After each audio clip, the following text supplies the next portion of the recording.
হরে কৃষ্ণ। ওং বিষ্ণুপাদ ত্রিদিন স্বামী ত্রিবিক্রম গুরু মহারাজের শ্রীচরণ পাদপদ্মে আমার অনন্ত করে ধন্যবাদ প্রণতি জ্ঞাপন করি।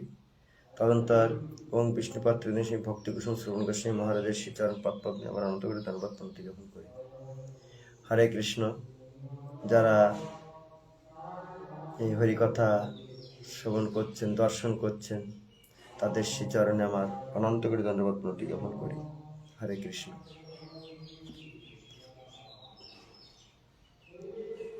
সাধুর জীবের প্রতি প্রকৃত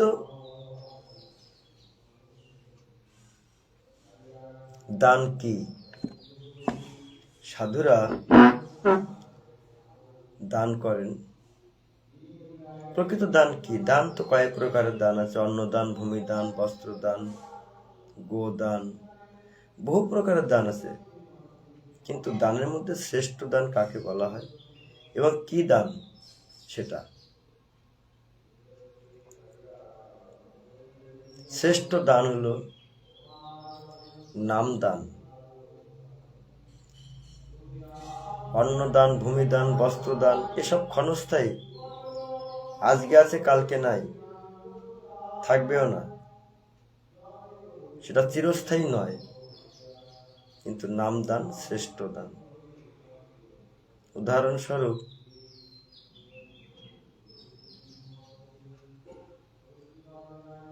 জগতে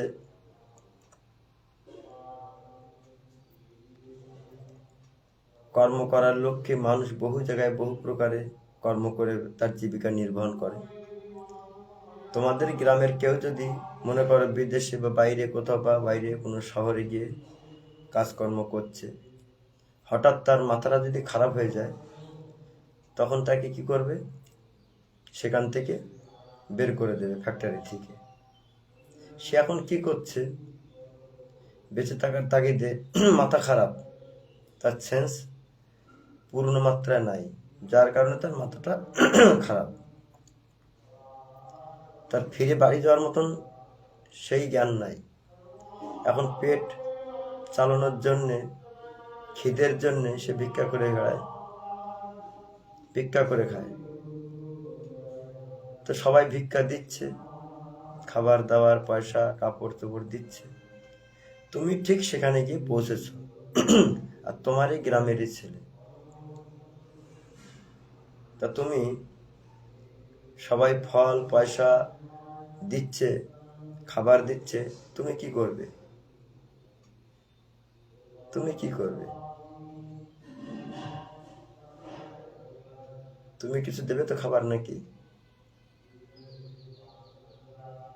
না, তুমি খাবার দেবে না, পয়সাও দেবে না, কাপড়ও দেবে না। কি করবে? তুমি তাকে কোনো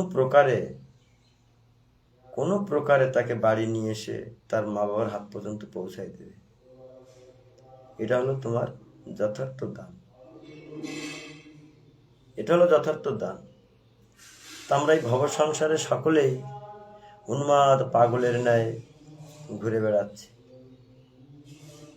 বহুকাল পূর্বে বাড়ি থেকে বেরিয়েছি, আর এই প্রকার আমাদের মাথা খারাপ বা সেন্সবিহীন মানুষ যেমন থাকে, ঠিক সেই প্রকারে উন্মাদের মতন সারা জগতে কত মানুষ, কত জীবকে মা বললাম তার ঠিক নাই, কত কুলে যাই জন্ম নিলাম তার ঠিক নাই, লাখো মা পরিবর্তন করলাম,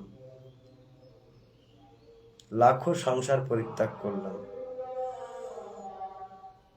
কিন্তু আমাদের লক্ষ্য বাড়ি ফিরে যাওয়া। বাড়ি থেকে এসছি, বাড়ি ফিরে যাব। কিন্তু সে বাড়ি ফিরে যাব কিভাবে? আমাদের তো সেই জ্ঞান নাই। লোকে আমাকে উপকার করে, বস্ত্র দেয়, অন্ন দেয়, কাপড় চোপড় দেয়, বহু কিছু দেয়।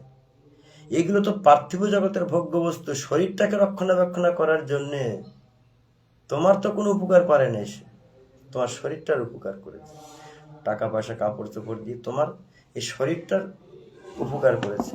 তোমার কি উপকার করেছে? তোমার তো কোনো উপকার হয় নাই তাতে।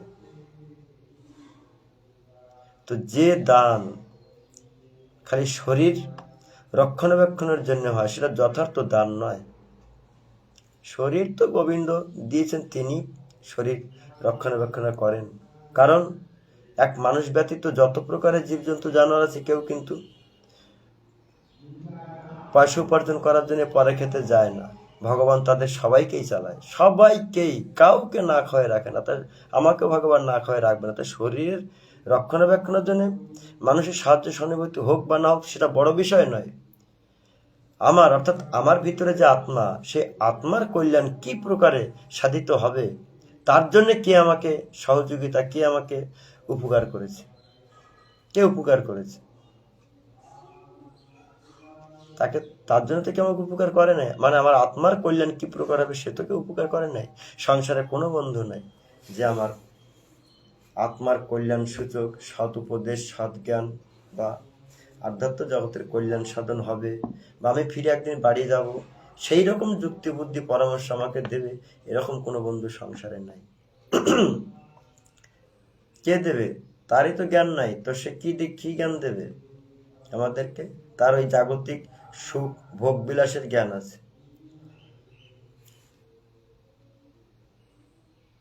সে জ্ঞান দিতে পারে না। তাই প্রকৃত উপকার হলো সাধুরাই করতে পারেন। কি উপকার? সাধুরা কোনো পয়সা করি অর্থ করি দেন না। তারা আমাদের মতন হতভাগ্য জীবদেরকে,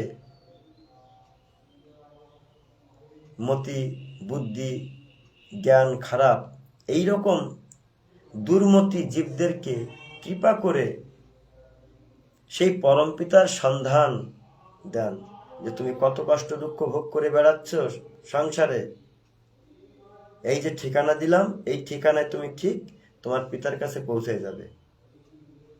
এই ঠিকানাটা রাখো, ঠিকানাটা ফেলে দিও না। কোন ঠিকানা? ঠিকানা কি? ঠিকানার নম্বর কি? ঠিকানার নম্বর হলো হরে কৃষ্ণ কৃষ্ণ কৃষ্ণ হরে হরে, হরে রাম রাম রাম হরে হরে।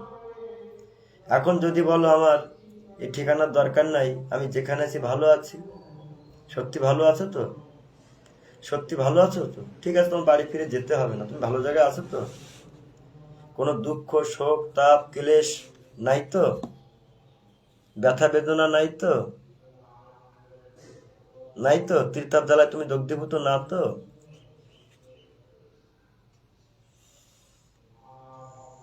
হ্যাঁ, বলার উপায় আছে যে আমার কোনো শোক তাপ দুঃখ কষ্ট নাই, সারা জীবন আমি পাই নাই দুঃখ শোক তাপ পাই নাই, এরকম কথা বলতে পারবে?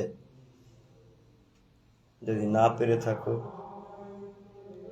তাহলে আমাদের সবাইকে সেই পরম সুখের সন্ধান, সেই পরমানন্দ, সেই ভগবানের বাড়ি হচ্ছে আমাদের বাড়ি। আমরা সেখান থেকে এসছি লক্ষ লক্ষ জনম, ৮০ লক্ষ জনম। কত মাকে মা বলেছি তার ঠিক নেই, কত মায়ের দুধ খেয়েছি, গাছপালা পশু পাখি তৃণলতা গুলমাতি বৃক্ষাদি জীব জন্তু জানোয়ার, আমাদের সব জনিতে জন্ম হয়েছে। তাই এবার এই নানা জনিতে জন্ম হতে হতে এই মানুষকুলে জন্ম পেয়েছি, বড় দুর্লভ, বড় দুর্লভ। এইবারই হরিভজন করার মতন ভগবান মুখ দিয়েছেন, সেই পরম পিতার কে জানার জন্য মতি গতি বুদ্ধি জ্ঞান সব ভগবান দিয়েছেন। তাকে চিন্তন করার মতন, ভাবার মতন, তার সেবা পূজা আদি কর্ম আদি করার মতন মতি গতি বুদ্ধি বিবেক বিবেচনা নিষ্ঠা রুচি ভক্তি শ্রদ্ধা সবই দিয়েছেন ভগবান। আর এইবার যদি অবহেলা করা হয়, আর মানব কুল যদি একবার ছুটে যায়, আর হরি বলা হবে না, আর পরম পিতার নাম গুণগান গাইতে পারবে না, আর বাড়ি ফিরে তোমার আর যাওয়া হবে না।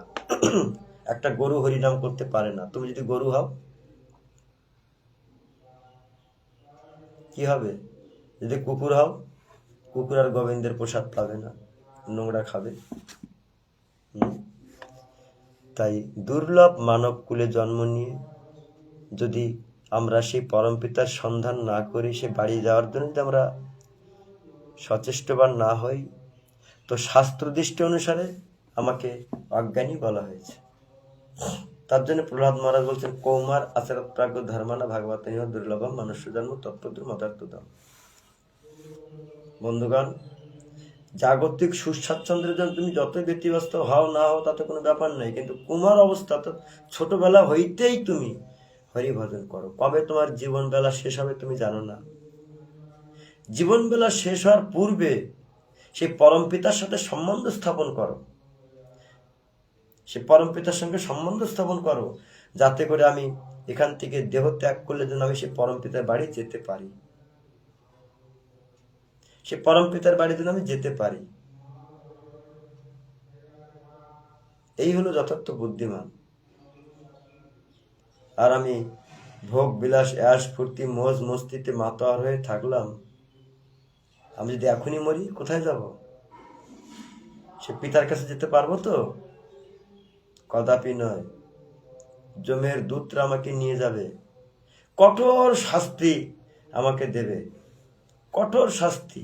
যেমন যেমন ইন্দ্রিয় সুখজনিত কর্ম করে চলেছি, ভোগ বিলাসের কর্ম, জাগতিক সুখ স্বাচ্ছন্দ্যের জন্য অপকর্ম আকর্ম পাপ কাজ আকাজ কুকাজ করতে কখনোর জন্য দ্বিধাবোধ নাই আমার। এ সমস্ত কর্মের প্রতিফল স্বরূপ প্রচন্ড আমাকে দুঃখ প্রদান মানে শাস্তি প্রদান করবেন যমরাজা। শাস্তি প্রদান করে তারপর আমাকে পাঠাবেন কোথায়? আর মানুষ মা হবে না, মানুষ মা হবে না। কারণ ভগবান বলছিলেন যে তোমাকে সুযোগ দেওয়া হয়েছিল,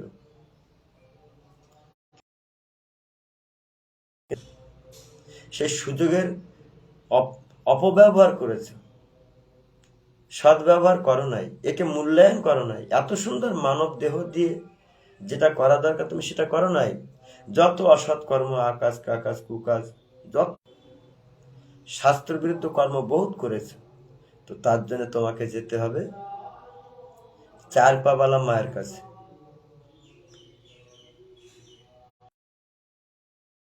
কোনো কিছুর দ্বারা তুমি আর কিন্তু সেখান থেকে বাঁচতে পারবে না।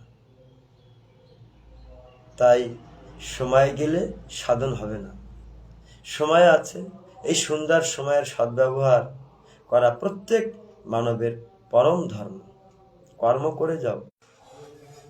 তাই নিত্য সৎসঙ্গ করো এবং সদ্গুরুর চরণ আশ্রয় করে হরিনাম করো।